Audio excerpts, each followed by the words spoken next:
Welcome to சாச்சி சமையல். நம்ம இன்னைக்கு என்ன பார்க்க போறோம் அப்படின்னு பார்த்தீங்கன்னா, எப்பவும் ஒரே மாதிரி உருளைக்கிழங்கு மசாலா வறுவல் செய்யாம இந்த மாதிரி ஒரு தடவை செஞ்சு கொடுங்க. எல்லாருமே ரொம்ப விரும்பி சாப்பிடுவாங்க. இப்போ வாங்க ரொம்பலாம் டைம் வேஸ்ட் பண்ணாம அந்த உருளைக்கிழங்கு மசாலா வறுவல் எப்படி செய்யலாம் அப்படிங்கிறத நம்ம வீடியோக்குள்ள போய் பார்க்கலாம். ஃபர்ஸ்ட் இந்த மசாலா வறுவல் பண்றதுக்கு ஒரு சின்ன மசாலா ரெடி பண்ணிக்கலாம். அதுக்கு ஒரு குட்டி மிக்ஸி ஜார் எடுத்து வச்சுக்கோங்க. அதுல நான் இன்னைக்கு ஒரு 4 இருந்து 5 கிட்ட பச்சை மிளகாயும் ஒரு சின்ன துண்டு இஞ்சி எடுத்து வச்சிருக்கேன். அதை இதுல சேர்த்துக்கோங்க. காரம் உங்க தேவைக்கு ஏற்ற மாதிரி போட்டுக்கோங்க. அடுத்ததா ஒரு 5 இருந்து 6 கிட்ட பூண்டு பல் போட்டு இது எல்லாத்தையும் சேர்த்து நல்ல கொரகொரப்பா இருக்கிற மாதிரி அரைச்சு எடுத்துட்டு வந்துடலாம். அடுத்ததா மசாலா வறுவல் பண்றதுக்கு ஒரு அகலமான கடாயை பார்த்து எடுத்து வச்சுக்கோங்க.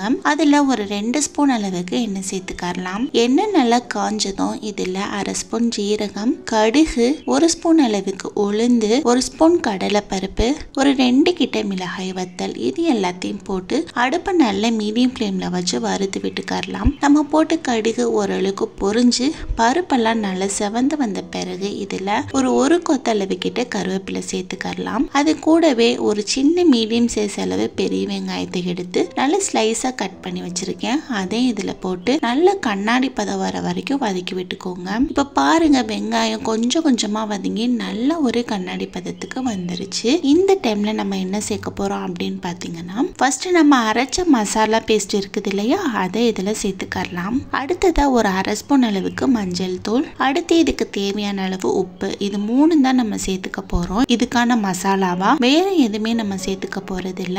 இப்போ இதையும் போட்டு அடுப்பை நல்ல மீடியம் ஃப்ளேம்ல வச்சு நம்ம அரைச்ச மசாலாவோட பச்சை வாசனை போற வரைக்கும் வதக்கி விட்டுக்கலாம். பாருங்க, சூப்பரா வதங்கி வந்துருச்சு. அடுத்ததா ஒரு 1/4 கிலோ அளவுக்கு உருளைக்கிழங்கு எடுத்து நல்ல வேக வச்சு அது மேல உள்ள தொலியெல்லாம் நல்லா உரிச்சிட்டு இந்த மாதிரி கட் பண்ணி வச்சிருக்கேன். அதை இதுல போட்டு அந்த மசாலா கூட நல்லா மிக்ஸ் ஆகுற மாதிரி கிளறி விட்டுக்கோங்க.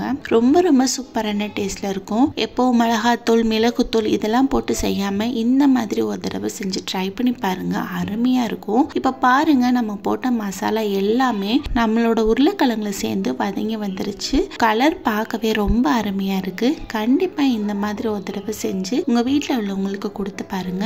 எல்லாருமே ரொம்ப விரும்பி சாப்பிடுவாங்க. செஞ்சு பார்த்துட்டு எப்படி இருந்தது அப்படிங்கறத மறக்காம கமெண்ட் பாக்ஸ்ல கமெண்ட் பண்ணுங்க. சூப்பரான டேஸ்டான உருளைக்கிழங்கு மசாலா வறுவல் எப்படி செய்யலாம் அப்படிங்கறத நம்ம வீடியோக்குள்ள போய் பார்க்கலாம். அதுக்கு ஒரு கடாய் எடுத்து வச்சு அதுல ஒரு 2 ஸ்பூன் அளவுக்கு எண்ணெய் சேர்த்துக்கலாம். எண்ணெய் நல்லா காஞ்சதும் இதுல 1 ஸ்பூன் ஜீரகம், 1 ஸ்பூன் கடுகு, 1 ஸ்பூன் உளுந்து, கடலை பருப்பு, ஒரு 4 பல் கிட்ட பூண்டு இடிச்சு எடுத்து வச்சிருக்கேன். அதை இதுல போட்டு இது எல்லாத்தையும் சேர்ந்து நல்லா பொரிச்சு விட்டுக்கலாம். பூண்டு கண்டிப்பா சேர்த்துக்கறணும். பூண்டு இல்லாத பட்சத்துக்கு பெருங்காயம் சேர்த்துக்கோங்க. பாருங்க, இது எல்லாம் சேர்ந்து நல்லா பொரிஞ்சு வந்துருச்சு.